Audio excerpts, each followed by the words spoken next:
আজকের একাদশীর নাম হলো প্রবোধিনী একাদশী বা দেবোত্থান একাদশী।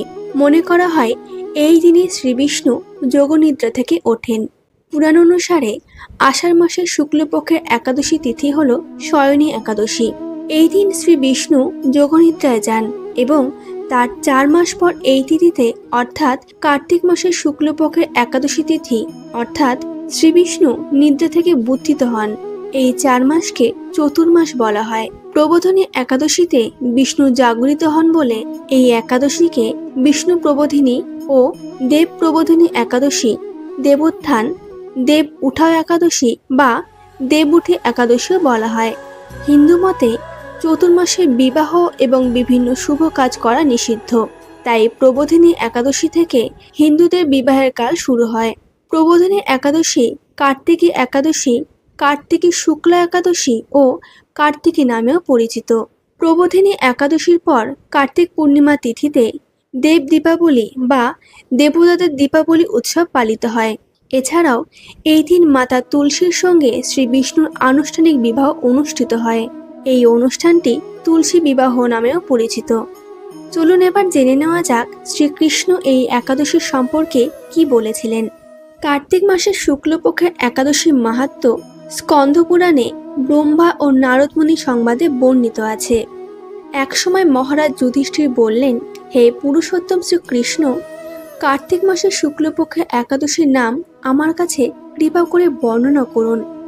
শ্রীকৃষ্ণ বললেন, হে রাজন, কার্তিক মাসের শুক্লপক্ষের একাদশী উত্থান বা প্রবোধিনী নামে পরিচিত। প্রজাপতি ব্রহ্মা পূর্বে দেব ঋষি নারদ মুনির কাছে এই একাদশী মহিমা কীর্তন করেছিলেন। এখন তুমি আমার কাছে সেই কথা শ্রবণ করো।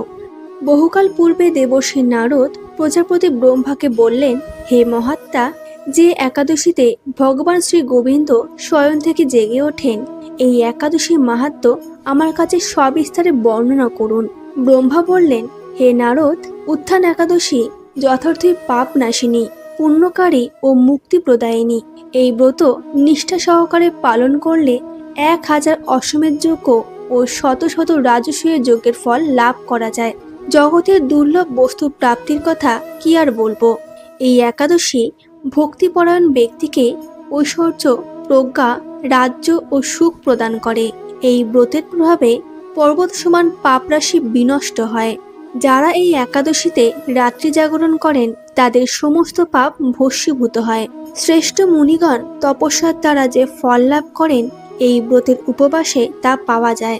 যথাযথভাবে এই ব্রত পালনে আশাতীত ফল লাভ হয়, কিন্তু অবিধিতে উপবাস করলে স্বল্পমাত্র ফল লাভ হয়।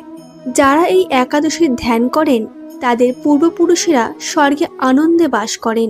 এই একাদশী উপবাসের ফলে ব্রহ্মহত্যাজনিত ভয়ঙ্কর নরক যাতনা থেকে নিস্তার পেয়ে বৈকুণ্ঠ গতি লাভ হয়। অশ্বমেধ যজ্ঞ দ্বারাও যার সহজে লাভ হয় না, তীর্থের স্বর্ণ প্রভৃতি দান করলে যে পুণ্য অর্জিত হয়, এই উপবাসের রাত্রি জাগরণে সেই সকল পুণ্য অনায়াসেই লাভ হয়। যিনি সঠিকভাবে উত্থান একাদশী অনুষ্ঠান করেন তার গৃহে ত্রিভুবনের সমস্ত তীর্থ এসে উপস্থিত হয়। হে নারদ মুনি, বিষ্ণুর প্রিয়তমা এই একাদশী উপবাসের ফলে সর্বশাস্ত্রে জ্ঞান ও তপস্যায় সিদ্ধি লাভ করে চরমে মুক্তি লাভ হয়। যিনি সমস্ত লৌকিক ধর্ম পরিত্যাগ করে ভক্তি সহকারে এই ব্রত পালন করেন তাকে আর পুনর্জন্ম গ্রহণ করতে হয় না। এমনকি মন ও বাক্য দ্বারা অর্জিত পাপরাশিও শ্রী গোবিন্দের অর্চনে বিনষ্ট হয়। হে বৎস, এই ব্রতে শ্রদ্ধা সহকারে শ্রী জনার্দনের উদ্দেশ্যে স্নান, দান, জপ, কীর্তন ও হোমাদি করলে অক্ষয় লাভ হয়। যারা উপবাসের দিনে শ্রী হরির প্রতি ভক্তি সহকারে দিন যাপন করেন তাদের পক্ষে জগতে দুর্লভ বলে আর কিছুই নেই। চন্দ্র ও সূর্য গ্রহণে স্নান করলে যে পুণ্য হয়, এই উপবাসে রাত্রি জাগরণ করলে তার সহস্র গুণ সুকৃতি লাভ হয়। তীর্থে স্নান, দান, জপ, হোম, ধ্যান আদির ফলে যে পুণ্য সঞ্চিত হয়, উত্থান একাদশী পালন না করলে সেই সমস্ত নিষ্ফল হয়ে যায়। হে নারদ, শ্রী হরিবাসরে শ্রী জনার্দনের পূজা বিশেষ ভক্তি সহকারে করবে, তা না হলে শত জন্মার্জিত পুণ্য বিফল হয়। হে বৎস, যিনি কার্তিক মাসে সর্বদা ভাগবত শাস্ত্রাদি অধ্যয়ন করেন তিনি সর্বপাপ মুক্ত হয়ে সমস্ত যজ্ঞের ফল লাভ করেন। ভগবান হরি ভক্তিমূলক শাস্ত্রপাঠে অত্যন্ত সন্তুষ্ট হন। এই মাসে শ্রীবিষ্ণুর নাম, গুণ, রূপ, লীলাদি শ্রবণ ও কীর্তন অথবা শ্রীমদ্ ভাগবতাদি শাস্ত্রগ্রন্থ পাঠের ফলে শত শত গোদানের ফল লাভ করা যায়। অতএব হে মুনিবর, কার্তিক মাসে সমস্ত গৌণ ধর্ম বর্জন করে শ্রী কেশবের সামনে হরিকথা শ্রবণ ও কীর্তন করা কর্তব্য।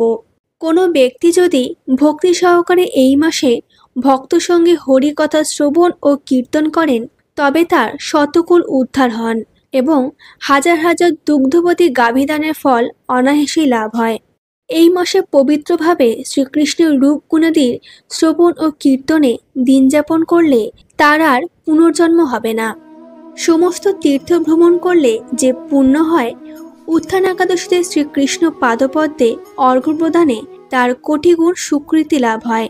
শ্রবণ, কীর্তন, স্মরণ, বন্দনাদি নববিধা ভক্তির সাথে তুলসীর সেবার জন্য যারা বীজ রোপণ, জলসেচন ইত্যাদি করেন তারা মুক্তিলাভ করে বৈকুণ্ঠবাসী হন।